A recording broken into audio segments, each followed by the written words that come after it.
Commençons ce moment en invitant la présence de Dieu. Père céleste, nous te remercions pour le don précieux de la vie.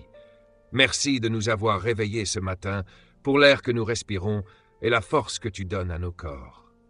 Seigneur, alors que nous écoutons et méditons aujourd'hui, que ton esprit nous conduise, ouvre nos cœurs et renouvelle notre intelligence, que ta parole pénètre profondément en nous et transforme notre manière de voir la vie. Au nom de Jésus. Amen. Permets-moi maintenant de te poser une question importante. Quelle est la toute première chose que tu te dis lorsque tu te réveilles chaque matin? Te lèves-tu en repensant aux échecs d'hier, aux factures à payer, aux difficultés à venir? Ou bien te lèves-tu en déclarant que ce jour est celui que le Seigneur a fait et que tu choisis de te réjouir? La vérité, c'est que la manière dont tu commences ta matinée détermine l'atmosphère de toute ta journée. Si tes premières paroles sont remplies de peur, ta journée sera dominée par la peur. Si tes premières pensées sont le doute te suivra. Mais si ta première déclaration est la foi, alors ta vie s'aligne avec la faveur du ciel. La Bible nous rappelle dans Lamentations chapitre 3, versets 22 à 23, que c'est par les bontés du Seigneur que nous ne sommes pas détruits, car ses compassions ne sont pas épuisées. Elles se renouvellent chaque matin, et sa fidélité est grande. Cela signifie qu'à chaque nouveau jour, Dieu libère quelque chose de nouveau. Sa miséricorde, sa compassion, sa faveur, tout est renouvelé. Ainsi, lorsque tu te lèves en déclarant que ce jour est ton jour de faveur divine, tu ne fais pas simplement une affirmation motivante. Tu t'appuies sur une vérité éternelle, établie par la parole de Dieu. Réfléchis-y bien. Si l'ennemi parvient à attaquer ton matin, il peut voler toute ta journée. C'est pour cela que tant de personnes se réveillent déjà stressées, découragées, inquiètes, avant même de sortir du lit. Pourtant, Dieu n'a jamais voulu que tu commences ta journée dans la crainte. Il désire que tu la commences enracinée dans ses promesses. Proverbe chapitre 18, verset 21, nous enseigne que la mort et la vie sont au pouvoir de la langue. Ce que tu déclares le matin donne le ton à tout ce qui suivra. Si tu te lèves avec un sourire, non pas parce que tout est parfait, mais parce que tu crois en la fidélité de Dieu, tu marches déjà dans la victoire. Imagine cette scène. Tu ouvres les yeux, tu t'étends, et avant que les soucis n'envahissent ton esprit, tu prends un instant pour déclarer que ce jour est rempli de la faveur de Dieu, que des portes vont s'ouvrir, que la paix t'accompagnera, que la main de Dieu te guidera. Cette déclaration apporte assurance, paix et force. Ce n'est pas de l'orgueil, c'est de la foi. C'est aligner tes paroles avec les promesses divines. Lorsque Joseph a été jeté en prison dans Genèse chapitre 39, versets 2 à 4, la Bible nous dit que le Seigneur était avec lui et qu'il trouva grâce aux yeux du chef de la prison. Même dans l'endroit le plus bas, Joseph portait la faveur de Dieu. Pourquoi? Parce que sa foi ne reposait pas sur ses circonstances, mais sur le Dieu qui avait promis de ne jamais l'abandonner. Alors pose-toi la question, comment démarres-tu tes journées? Donnes-tu du pouvoir à la peur ou déclares-tu la faveur de Dieu? Chaque matin, tu as un choix. Ce choix peut t'épuiser ou t'élever. Quand tu te réveilles avec la faveur de Dieu sur tes lèvres, tu libères la confiance, la paix et le succès pour la journée à venir. Demain matin, lorsque tu ouvriras les yeux, quelle sera ta première parole? Lorsque nous parlons de déclarations quotidiennes, il ne s'agit pas simplement de pensées positives ou de formules de développement personnel. Il s'agit d'un principe spirituel établi par Dieu lui-même. Les paroles ne sont pas de simples sons, ce sont des semences. Chaque fois que tu parles, tu plantes quelque chose dans ton avenir. Proverbe chapitre 18, verset 21, nous rappelle encore que chacun mangera le fruit de ses paroles. Qu'elles soient bonnes ou mauvaises, elles produiront un résultat. Si chaque matin tu déclares que tu es fatigué, que rien ne fonctionne et que tu n'y arriveras pas, tu sèmes des graines de défaite dès le lever du soleil. Mais lorsque tu déclares que ce jour est ton jour de faveur, que les portes s'ouvrent, que les bénédictions arrivent, et que tu marches dans la paix, tu sèmes des graines de victoire. Et ces graines finiront par produire une récolte. Dès le commencement, dans Genèse chapitre 1, Dieu n'a pas observé les ténèbres en se lamentant. Il a parlé. Il a déclaré que la lumière soit, et la lumière fut. Si Dieu utilise les paroles pour façonner la réalité, combien plus devrions-nous le faire en accord avec sa parole? Tes déclarations ne sont pas vides. Lorsqu'elles sont alignées avec la vérité divine, elles portent une puissance créatrice. De manière très concrète, une personne qui se réveille chaque jour en disant que sa vie est un désordre et que rien ne changera portera le poids de ses paroles toute la journée. Mais si cette même personne commence à déclarer qu'elle reçoit sa force en Christ et qu'elle est favorisée par Dieu, son état d'esprit change, son attitude change, sa foi grandit et progressivement sa vie s'aligne avec ses paroles. Chaque matin, Dieu te donne une page blanche. La question est simple. Avec quels mots vas-tu l'écrire? Avec la peur et le doute ou avec la foi et la faveur? Souviens-toi aussi de David face à Goliath. Il ne s'est pas tu. Il a déclaré qu'il venait au nom du Seigneur des armées, selon comme Samuel chapitre 17, verset 45. Sa déclaration a préparé le terrain de sa victoire. Il a parlé avec foi et Dieu l'a soutenu. Les déclarations ne servent pas seulement à t'encourager, elles attirent l'intervention divine.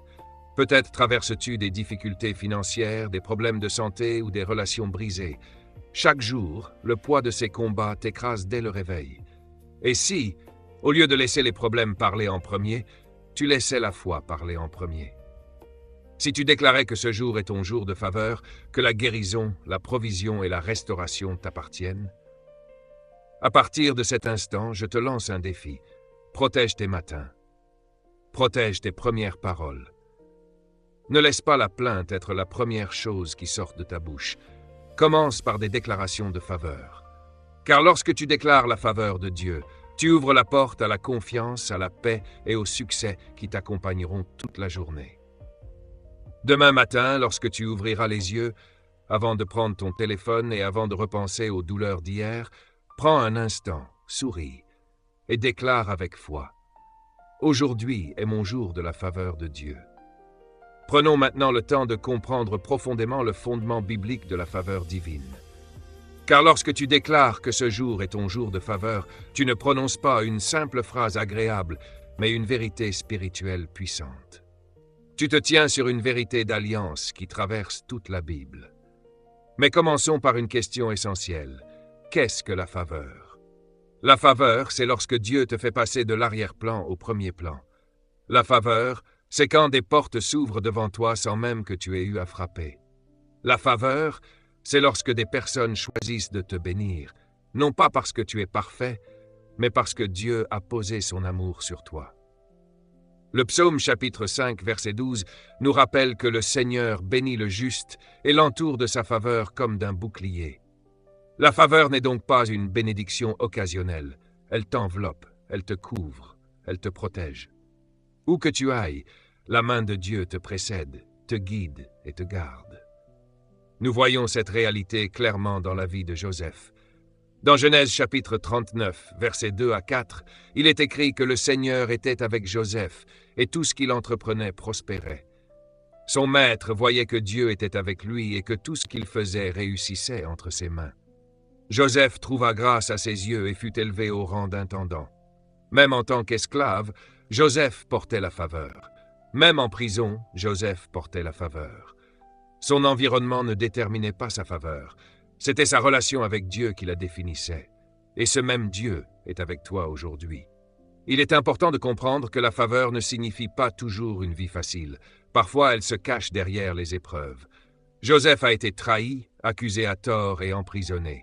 Pourtant, chaque étape le positionnait pour la grandeur. Voilà ce que fait la faveur. Elle transforme même les pires moments en marche vers la destinée. Romains chapitre 8, verset 28 nous rappelle que toute chose concourt au bien de ceux qui aiment Dieu et qui sont appelés selon son dessein. Quand tu vis sous la faveur divine, rien n'est gaspillé, ni les larmes, ni les déceptions, ni les retards. Dieu utilise tout pour te rapprocher de sa promesse. Regardons aussi l'exemple d'Esther. Jeune femme orpheline, vivant en exil, elle n'avait aucune raison humaine d'être choisie. Pourtant, la faveur de Dieu l'a distinguée. Dans Esther chapitre 2, verset 17, il est dit que le roi aima Esther plus que toutes les autres femmes et qu'elle obtint grâce et faveur à ses yeux. Il posa la couronne royale sur sa tête. Esther n'est pas arrivée là par hasard. Elle a été élevée par la faveur. Et à travers cette faveur, Dieu s'est servi d'elle pour sauver toute une nation. Approchons cela de ta réalité. T'es-tu déjà demandé pourquoi certaines personnes avec moins de qualifications sont quand même choisies? Pourquoi quelqu'un avec moins d'expérience obtient une promotion? Ou pourquoi une personne sans relation particulière réussit quand même à percer? Ce n'est pas de la chance, c'est la faveur. La faveur ne suit pas les règles humaines, elle suit la volonté de Dieu. Il est aussi essentiel de comprendre que la faveur ne se mérite pas par la performance, elle se reçoit par la relation. Éphésiens chapitre 2, verset 8 nous rappelle que c'est par la grâce que nous sommes sauvés par le moyen de la foi. Et cela ne vient pas de nous, c'est un don de Dieu. La grâce, c'est une faveur imméritée. Tu ne travailles pas pour elle, tu ne te qualifies pas pour elle, tu la reçois simplement par la foi. Ainsi, lorsque tu te réveilles et que tu déclares que ce jour est ton jour de faveur divine, tu n'essayes pas de convaincre Dieu de te donner quelque chose de nouveau. Tu reconnais ce qu'il t'a déjà accordé. Tu entres dans une réalité spirituelle préparée pour toi. La faveur t'appartient déjà. La vraie question est, vas-tu marcher dedans? En marchant dans cette faveur, tu expérimenteras la confiance, la paix et le succès. Pas toujours selon la définition du monde, mais toujours en accord avec le plan parfait de Dieu pour ta vie. Alors je te repose la question. Demain matin, lorsque tu te lèveras, te verras-tu comme quelqu'un d'ordinaire ou comme une personne entourée du bouclier de la faveur divine? Chaque matin est comme une toile neuve. Ce que tu y peins détermine l'image de ta journée. La façon dont tu commences ta matinée établit le rythme de tout ce qui suivra. Si tu débutes ta journée avec des plaintes, tu transporteras ces plaintes dans ton travail, tes relations et tes décisions. Mais si tu commences avec la gratitude et la foi, tu répandras la paix, la force et la joie partout où tu iras. Romains chapitre 12, verset 2, nous exhorte à ne pas nous conformer au monde, mais à être transformés par le renouvellement de notre intelligence. La transformation ne commence pas par ton environnement, elle commence dans ton esprit. Chaque matin, tes pensées peuvent soit te ramener vers les échecs d'hier, soit te propulser vers les opportunités d'aujourd'hui. Renouveler ton intelligence chaque jour n'est pas optionnel, c'est vital. Imagine maintenant deux personnes qui se réveillent le même matin. La première se lève en disant que la journée sera stressante, qu'elle manque d'argent et que rien ne fonctionne jamais. La seconde se lève en déclarant que ce jour appartient au Seigneur, qu'elle marche dans sa faveur, qu'elle est forte, concentrée et bénie. Elles affrontent le même monde mais portent des atmosphères totalement différentes. Laquelle, selon toi, avancera avec assurance, énergie et clarté? Souviens-toi aussi des Israélites dans le désert. Chaque matin, Dieu leur donnait la manne fraîche, selon Exode chapitre 16. Mais certains se plaignaient, regrettant les aliments du passé, comme le rapporte Nombre chapitre 11. Au lieu de reconnaître la provision divine, ils ont laissé la négativité façonner leur regard. Et cette attitude les a maintenus dans l'errance. Le message est clair. L'état d'esprit que tu adoptes dès le matin peut soit te positionner pour une percée, soit te maintenir dans un cycle de frustration. Aujourd'hui encore, beaucoup se réveillent et attrapent immédiatement leur téléphone. Mauvaise nouvelle, comparaison sur les réseaux sociaux, messages stressants. Sans s'en rendre compte, ils livrent leur matinée au chaos. Et si au lieu de laisser le monde parler en premier, tu laissais Dieu parler en premier? Et si les toutes premières paroles que tu entends le matin venaient de la parole de Dieu?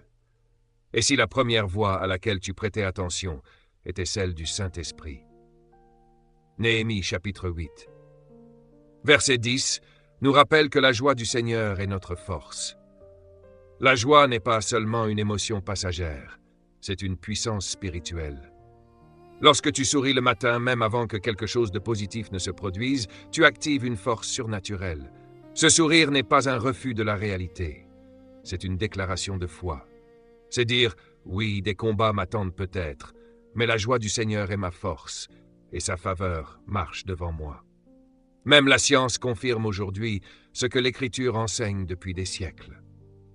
Les spécialistes montrent que les habitudes matinales influencent directement la productivité, la santé mentale et l'équilibre émotionnel. La gratitude, les affirmations et les déclarations positives transforment littéralement le cerveau. Ce que la science découvre à peine, la Bible l'enseigne depuis des milliers d'années.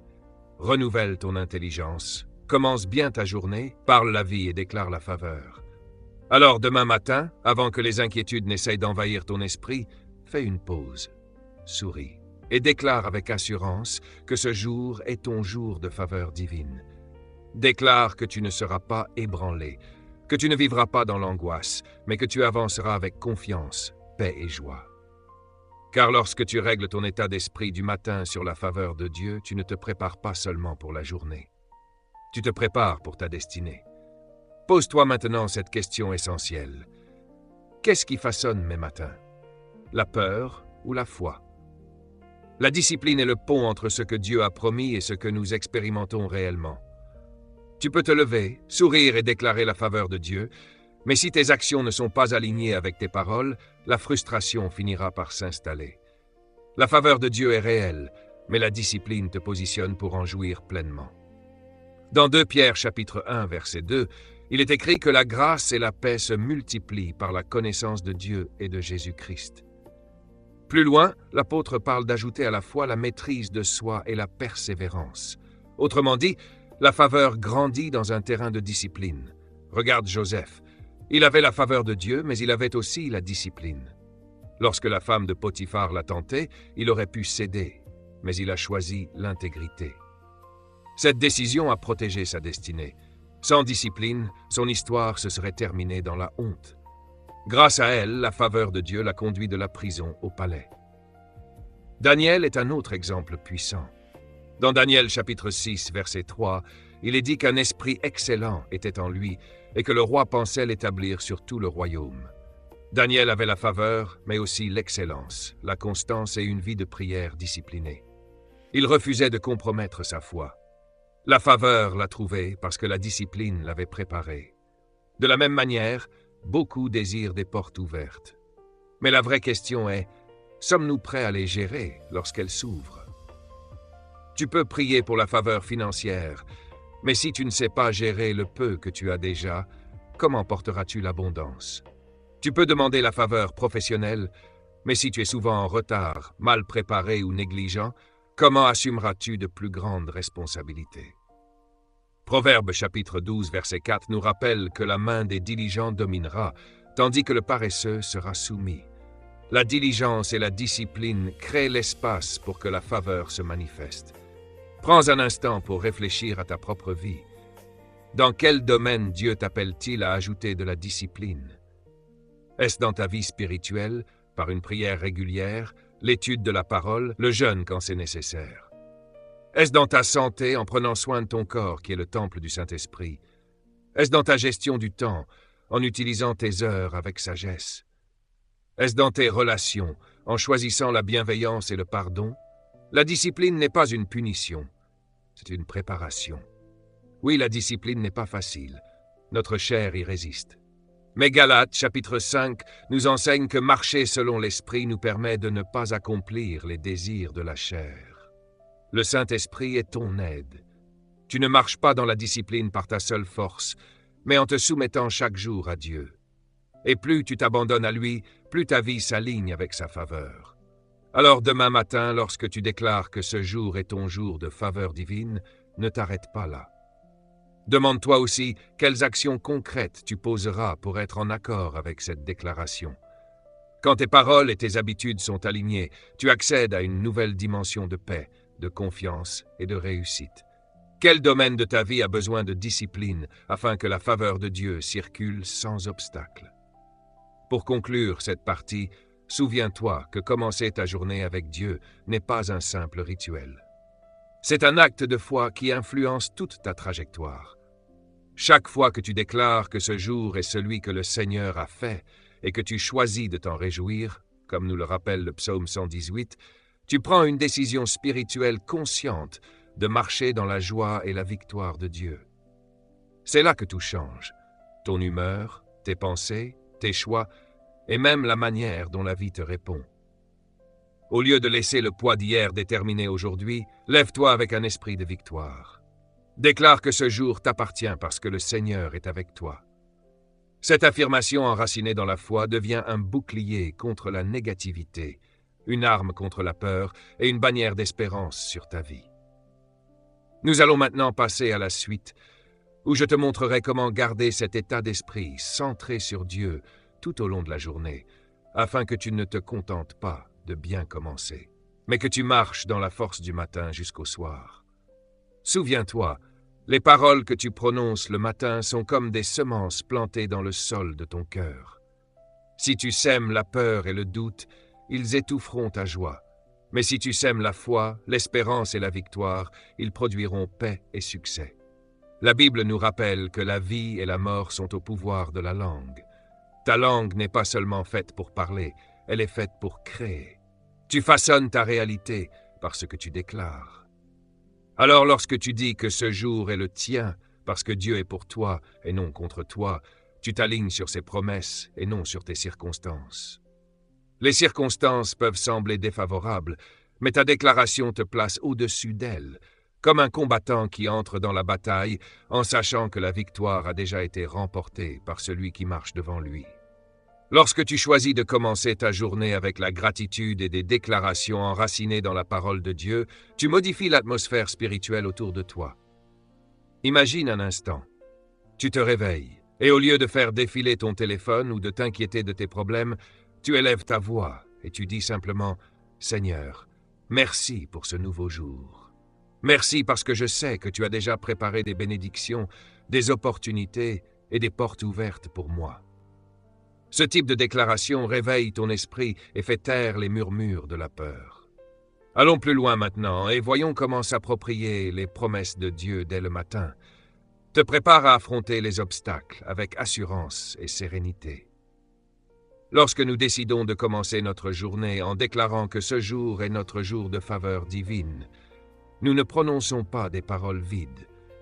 Nous proclamons une vérité céleste. Le psaume 118 nous rappelle que ce jour appartient au Seigneur et que nous choisissons de nous réjouir et d'y trouver notre joie. Il ne s'agit pas d'une option conditionnée aux circonstances, mais d'une décision de foi.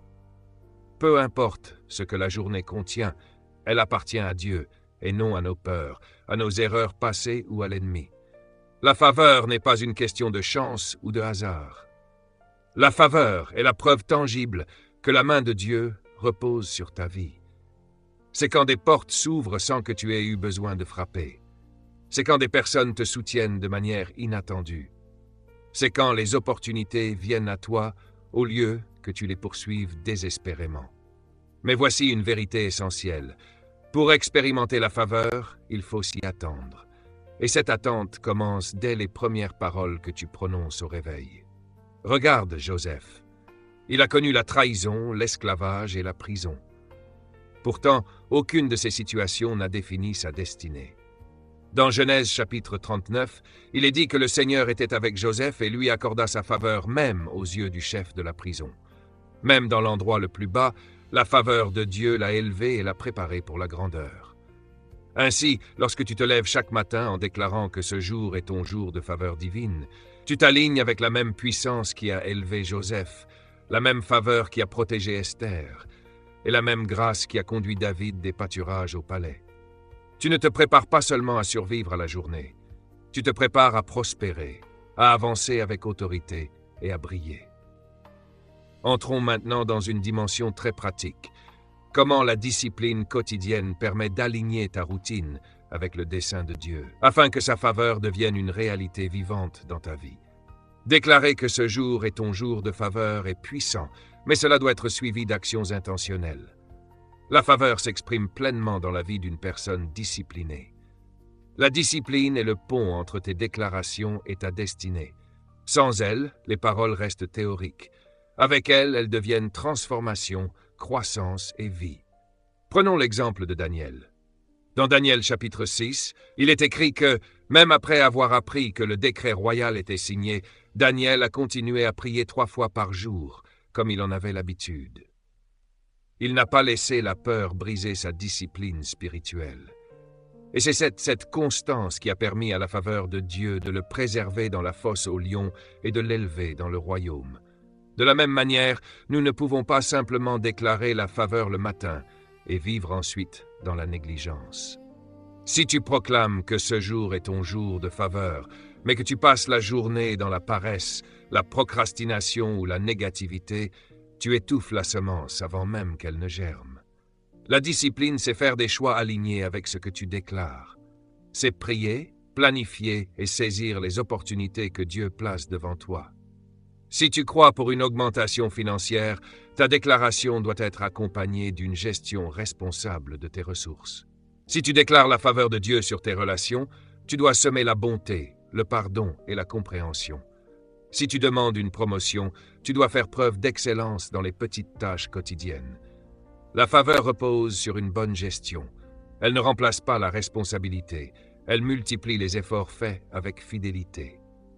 Voici la vérité. La faveur de Dieu est un accélérateur divin. Quand tu fais ta part avec sérieux, Dieu souffle sur ton travail, l'élargit et l'amplifie. Voilà comment fonctionne la faveur. Elle aime la diligence, pas l'oisiveté. Alors que nous arrivons à la conclusion de ce message, prenons un moment pour réfléchir. Nous avons vu la puissance qu'il y a à se réveiller en déclarant que ce jour est un jour de faveur divine. Nous avons exploré les Écritures, les exemples bibliques et l'importance de la discipline pour rendre ces paroles effectives. La vraie question maintenant est simple. Demain matin, lorsque tu ouvriras les yeux, que feras-tu? Laisseras-tu la peur, le doute et l'inquiétude écrire la première page de ta journée? Ou choisiras-tu d'entrer dans les promesses de Dieu avec joie, reconnaissance et foi? Ta réponse chaque matin détermine la vie que tu construis. Père Céleste, nous te remercions pour ta parole. Merci parce que tes bontés se renouvellent chaque matin et que ta faveur nous entoure comme un bouclier. À partir d'aujourd'hui, nous refusons de nous lever avec la peur, le doute ou le découragement. Nous choisissons de nous lever avec la foi, la confiance et l'assurance de tes promesses. Apprends-nous à discipliner nos pensées, à garder nos paroles et à aligner nos actions avec ton dessein. Que chacun reparte avec la certitude profonde que ta faveur repose sur sa vie, au nom puissant de Jésus. Amen. Souviens-toi de ceci. Demain matin, lorsque tu te réveilleras, tu détiens la clé de ta journée. Ne la remets pas à la peur. Ne la donne pas au doute. Prends-la en main et déclare avec assurance que ce jour est ton jour de faveur divine. Lève-toi avec confiance. Marche avec assurance. Vis comme quelqu'un qui sait que le roi des rois est déjà passé devant lui. La faveur n'est pas en route. Elle est déjà sur toi. Et lorsque tu vivras avec cet état d'esprit, tu verras les portes s'ouvrir, la paix grandir et ta destinée se déployer. Va et laisse le monde voir la lumière de la faveur de Dieu briller à travers toi. Réveille-toi avec la foi, souris avec courage et déclare-le avec audace.